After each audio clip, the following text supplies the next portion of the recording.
यह कहानी है होटल के भूतिया कमरा नंबर 408 की।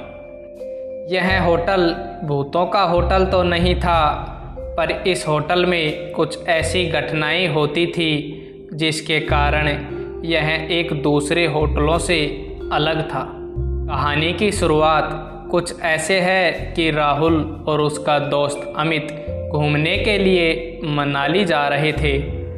मनाली पहुंचते ही वे सबसे पहले अपने कार से उस होटल में गए जहां उन्होंने कमरा बुक किया था। वहां थोड़ा आराम करने के बाद वे दोनों घूमने निकल गए। रात होने के बाद जब वो वापस अपने होटल जा रहे थे तभी मौसम खराब हो गया और होटल जाने का रास्ता बंद हो गया। रास्ते को सही होने में सुबह तक का समय लगने वाला था। राहुल और अमित ने सोचा कि अपने होटल तो रात भर नहीं जा पाएंगे, इसीलिए यहीं आसपास किसी होटल में एक रात के लिए कमरा बुक कर लिया जाए और सुबह होते ही अपने होटल चले जाएंगे। वे दोनों कमरे की तलाश में कार से इधर उधर होटल ढूंढने लगे। आसपास कोई इंसान दिखाई नहीं दे रहा था जिससे वे लोग पूछ सके कि होटल का रास्ता कहाँ है। काफ़ी समय बीत जाने के बाद उन लोगों को एक बूढ़ा आदमी दिखाई दिया। राहुल ने कार रोककर उससे होटल का रास्ता पूछा।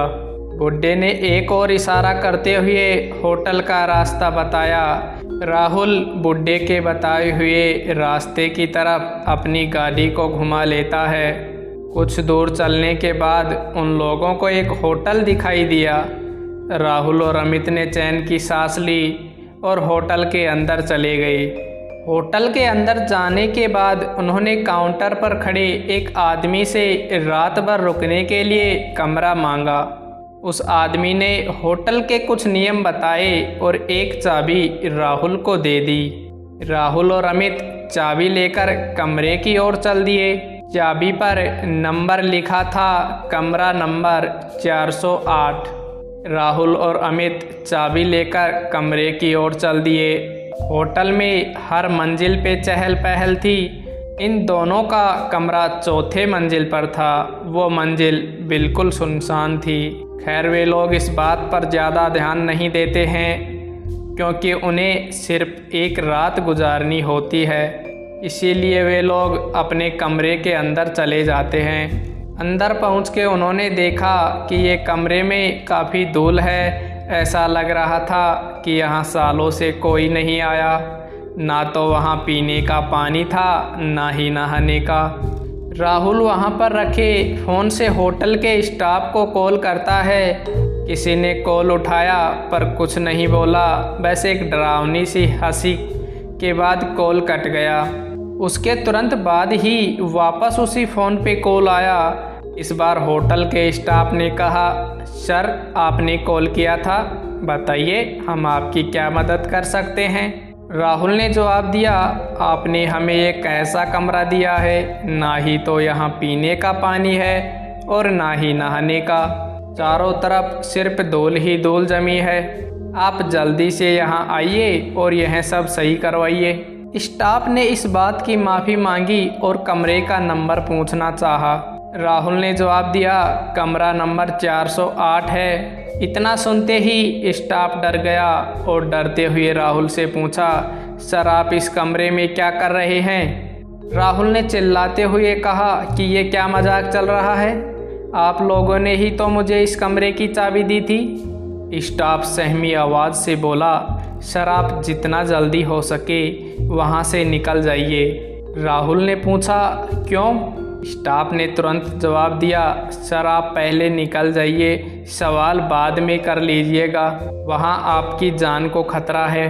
इतना सुनते ही राहुल और अमित कॉल कट करके कमरे से बाहर निकलने के लिए दरवाजे की ओर जाने लगे।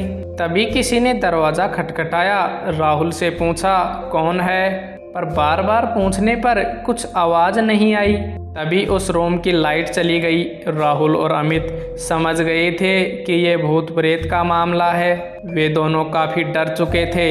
तभी बाहर से आवाज़ आई, सर आपने कॉल किया था सफाई और पानी के लिए, मैं वहीं ठीक करने आया हूँ। और फिर डरावनी सी हंसी के साथ सन्नाटा छा गया।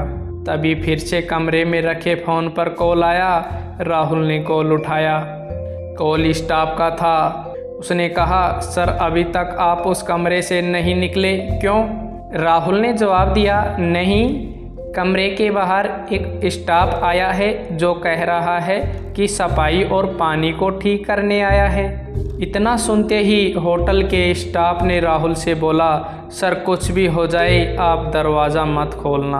अगर आपने दरवाज़ा खोला तो आपकी मौत भी हो सकती है। यह सुनते ही राहुल और अमित दोनों ही डर गए। फिर स्टाफ ने कहा, सर आप अंदर रहिए, हम लोग आपको वहां पर बचाने ऊपर आ रहे हैं। कुछ देर बाद कमरे के बाहर से आवाज़ आई, सर हम लोग आ गए हैं, आप दरवाज़ा खोलिए। साथ में कुछ और लोगों की आवाज़ आ रही थी, इसीलिए राहुल और अमित ने दरवाज़ा खोल दिया। उन्होंने देखा सामने सच में होटल का स्टाफ ही था। दोनों ने चैन की सांस ली। फिर सभी लोग वहां से जल्दी से नीचे आ गए। राहुल ने काउंटर पर देखा, वहां पर कोई दूसरा स्टाफ था। जिसने राहुल को चाबी दी थी वो कहीं दिखाई नहीं दिया। ये सारी बातें राहुल ने वहां के लोगों को बताई। उन लोगों ने राहुल से कहा, सर आपको जिसने चाबी दी थी वो पहले इसी होटल में काम करते थे, पर अचानक एक दिन कमरा नंबर 408 में रहस्यमयी तरीके से उनकी मौत हो गई थी। तब से उसकी आत्मा इसी होटल में रहती है, पर वो बस उन्हीं लोगों को परेशान करती है जो 408 कमरे के पास जाते हैं। पता नहीं आज आप लोगों को वो कैसे कमरे तक ले गए। राहुल और अमित ने सारी बातें समझ चुके थे। जैसे तैसे उन्होंने वहां से रात गुजारी और सुबह होते ही अपने होटल चले गए। दोस्तों, आपको हमारी यह भूतिया कहानी कैसी लगी? अच्छी लगी तो लाइक करें और चैनल को सब्सक्राइब ज़रूर करें।